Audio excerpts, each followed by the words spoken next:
মন্দিৰৰ অন্ধকাৰ বিশ্বাস কৰাই দিছা কৰা সৈন্য মুনি আৰু ভূগুণাকাৰী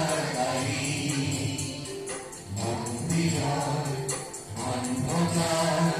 বিশ্বাস কৰাই দিছা কৰা ঈশ্বৰ মন্দিৰ এই বিশ্বাসৰ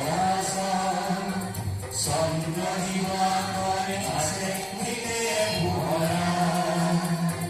ধন্য পুৰি